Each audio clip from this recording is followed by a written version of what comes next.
Residents of Chechurimai village rescued 12 cattle from thieves. Upon receiving the news of the incident, the police of Vishamganj police station rushed to the spot. A person from Chechurimai Gram Panchayat under Vishamganj police station said that he heard the bellowing of cattle early on Monday night. Then he came out of the house and saw a few cows passing through his yard. Then he shouted and screamed, which woke up the neighbors. After everyone went towards the national highway, they saw many cows there. There are a few people with them. Seeing the villages, the people with the cow ran away.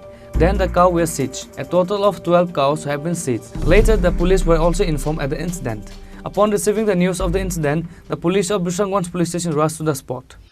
আমরা রাত্রে ভোর 3:30টার দিকে ঘুমাইতেছি, হঠাৎ করে একটা গরুর ডাক শুনছি, আমার নিজের গরুর। তারপরে বাইরে এলাম, বাইরে দেখে গিয়ে আমার উড়ান দিয়া 3-4টা গরু যাইতেছে। তারপরে হঠাৎ করে সুর সুর পেয়ে চিৎকার করছি, কারণে পাশের বাড়ির আরেকজনে টাইনেও বাইরেছে। আমরা দুইজন সুর সুর করে চিৎকার করছি, তখন গ্রামের সব মানুষ আইছে। আইসা মেইন রুটে যখন রাস্তাতে আইছি, দেখতেছি অনেকটি গরু, এই গরুটির রাস্তাত আর কিছু মানুষ আসতো, তারা সব গেছে দৌড়ে। এবার সবাই একত্রিত হয়ে সেরা সব গরুরে রাস্তার থেকে গিয়ে আমরা মিলে আটক করছি। তারপরে থানার খবর দিচ্ছি, প্রধান খবর দিচ্ছি, আইসে এটা সেরা গরুটির বাঁধছে। নাম চেচুরিমাই, সুকান্ত তাঁত শিল্পের এরিয়া আর কি। কোনো সুরে এটি নিয়ে চলেছিল, তারপরে কোনো তারা গাড়িটা নষ্ট হয়েছে ওইটা পারে, আর তারপরে কারো বাড়ির দিকে ঢুকাই দিছে। এরপরে যখন পাড়ার মানুষ সব একত্রিত হয়ে গেছে তখন সুর গেছে। গরুটির মানে এখন পর্যন্ত মালিক টালিক কোনো খোঁজ পাওয়া গেছে না? পাওয়া গেছে না।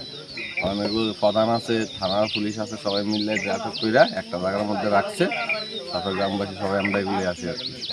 ভূমি টাইনের দোকানে চুরি হয়েছে, প্রায় 50-60 হাজার টাকার মাল চলে গেছে।